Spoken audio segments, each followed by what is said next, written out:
আগস্টের বিষয়ে যখন আসছে তখন এই ইদানিং কালের একটা বিষয় নিয়ে একটু আলোচনা করি। আওয়ামী লীগের ঢাকা দখল নিয়ে গোয়েন্দারা একটা প্রতিবেদন দিয়েছে, কোথায় কোথায় নাকি ট্রেনিং হয়েছে এই ধরনের।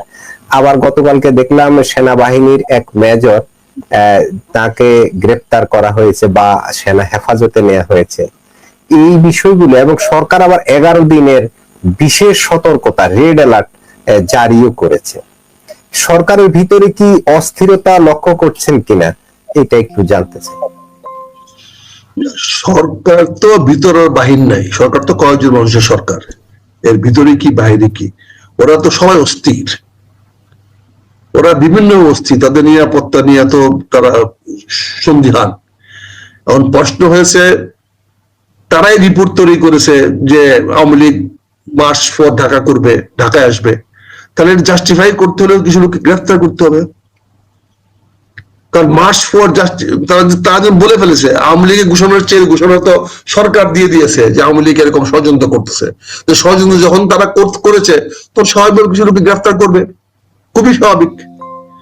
আর সেখানে আর্মি অফিসার 2 জন থাকবে, অন্যান্য থাকবে, আমরা থাকবে, সরকারি কর্মচারী থাকবে, এটা স্বাভাবিক। নাহলে বিভিন্ন জায়গায় শুদ্ধি অভিযানটা চালাবেন কি করে? শুদ্ধি অভিযান চালাতে হলে তো আপনাকে প্রথমে একটা কাল্পনিক অভিযোগ আনতে হবে। একটা কাল্পনিক অভিযোগ আনেছেন কি, যে আওয়ামী লীগ ঢাকা মার্চ করার জন্য আহ্বান জানিয়েছে এবং এই খবরটা ওনারা পেয়ে গেছেন। যার বিয়েতে খবর নাই পাড়াপড়শির ঘুম নাই। তো ওনারা আওয়ামী লীগ যে আওয়ামী লীগ পলাইয়া গেছে, শালা একটা পলাতক আওয়ামী লীগ, আমি শালা বলি ওদেরকে, এখন পলাতক আসামি যেগুলো ভেঙে গেছে, হাজার হাজার লক্ষ লক্ষ নেতা কর্মীরা, নিবৃত্ত নেতা কর্মীরা, যারা এই গত প্রায় অনেকের বয়স 60, 70, 80 হয়ে গেছে, যারা আওয়ামী লীগ করে, যারা অনেক নেতাদের জন্মের আগে থেকে আওয়ামী লীগ করে, সেই 60 সন থেকে আওয়ামী লীগ করে, তারা আজকে ঘরে নিরাপদে ঘুমাইতে পারতেছে না। এরা চুরি চামারিও করে নাই, তারা দল করেছে, দলকে ভালোবেসেছে, দলের জন্য কাজ করেছে। কিন্তু আজকে ওই শালারা যারা ভেঙে গেছে, এরা লুটে পুটে খাইছে গত 15 বছর, লুটেরা বাহিনী ভেঙে গেছে। আপনি দেখেন এই সরকার আওয়ামী লীগের আজ পর্যন্ত কিচ্ছু করতে পারে নাই, কারো একটা লোমও ছিঁড়তে পারে নাই। গ্রেফতার করা ছাড়া, কিছু লোকের গ্রেফতার করা ছাড়া কিছুই করতে পারে নাই। অথচ আওয়ামী লীগের সব নেতা ভেঙে গেছে। আমি তো আশা করেছিলাম অন্তত 10, 15, 20 হাজার আওয়ামী লীগের লোক নেতারা জেলখানা থাকবে, যে সরকার জেলখানা জায়গা দিতে না পারে, রেশন খাওয়াতে না পারে, ঢালাওভাবে তখন জামিন দিবে। আর কি করবো, জেল থেকে বের করো। কিন্তু আওয়ামী লীগ সেই সুযোগটা নিতে পারলো না। এরকম সারা আওয়ামী লীগ, এই সুযোগ সন্ধানে আওয়ামী লীগ 75 15 আগস্টে বঙ্গবন্ধু শেখ মুজিবের মরার পরে কোনো সমাধান পাওয়া যায় নাই, কোনো নেতারা খুঁজে পাওয়া যায় নাই, সব সালা ঢাকা থেকে ভাগছে। এই 15 আগস্টের পরে দেখেছি।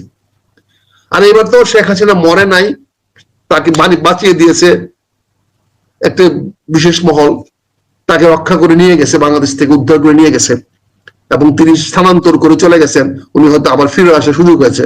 কিন্তু বাকিগুলা কি অবস্থা? আমার তো মনে হয় শেখ হাসিনার ঘোষণা দেওয়া উচিত, যেগুলো ভাইগে গেছে এগুলোকে বাংলাদেশে এখন ঘুরতে দিবে না। ওনাকে যদি আল্লাহ আবার ক্ষমতায় আনে, আবার যদি ফিরে আসতে পারে, আসুক, আমার কোনো আপত্তি নাই। কিন্তু এই সালা দিকে যেন আর ঢুকতে না দেয়।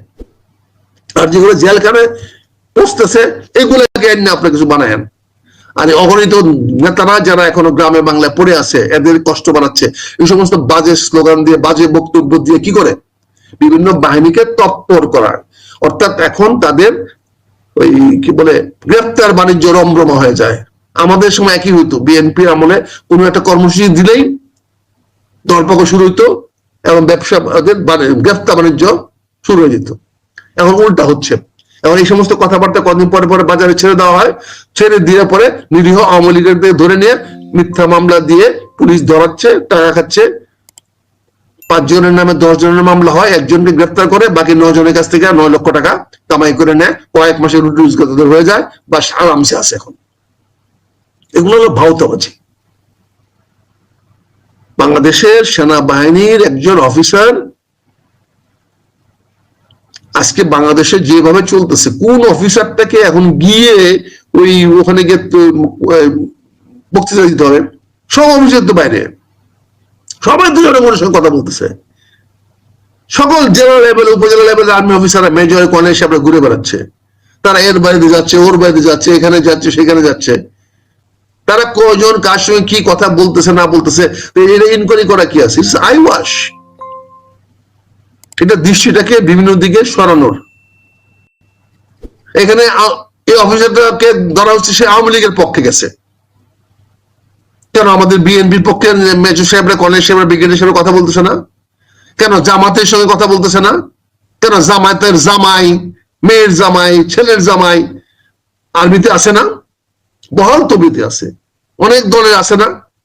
বলেন, আমাদের বিএনপির ছেলেরা আছে না, জামাইরা আছে না? সবাইকে আপনি আর্মিতে বের করে দিবেন? ওর বাপ বলে কি তাকে বের করে দিবেন? আছে না লোক, তারাও চাকরি করতেছে। এখন ওই ছেলে যদি আওয়ামী লীগের ওখানে গিয়ে কথা বলে থাকে, তার জন্য আপনি তাকে অ্যারেস্ট করা কি আছে? গ্রেফতার করতে হবে কেন? কোন ইনকোয়ারি করতে হবে, গ্রেফতার করতে হয় নাকি? এটাকে ও কিছু বলে দিল বাইরে, সঙ্গে সঙ্গে করে ফেললেন। এগুলো তো নত জানো, এগুলো তো উইকনেস শো করে। কারণ সবাই আশা করতেছে যে এই সরকার পতন হলে পরে ডক্টর ইউনূস যদি চলে যেতে বাধ্য হয়, তাহলে তো দেশে সামরিক শাসন জারি ছাড়া আর কোন উপায় নাই। জরুরি অবস্থা দিয়েও চলবে না। এই সরকার চলে গেলে সামরিক শাসন দিয়ে 2-3 মাস কন্ট্রোল করে তারপর একটা নির্বাচন দিতে হবে, এছাড়া তো কোনো বিকল্প পথ নাই। এখন যাতে সামরিক শাসন দিতে না পারেন, এই জন্য এই সরকার বিভিন্ন ভাওতা করে এমন একটা পরিবেশ সৃষ্টি করছে। এখন সাংবাদিক গুলা কারা? মেইন মিডিয়া টেলিভিশনের সাংবাদিক কারা? সব তো হলো সরকারের ধামাধারা। একটাও তো ভালো নিউজ পাবেন না, একটা তো সত্য নিউজ পাবেন না, সব তো ফেক নিউজ। এখন টেলিভিশন গুলোতে ভর্তি, পত্র পত্রিকাগুলো ভর্তি। বলেন, তারেক রহমান সাহেব কাকে নমিনেশন দিবে এই খবর শালা প্রতিদিনের রিপোর্টার রাখে, ওই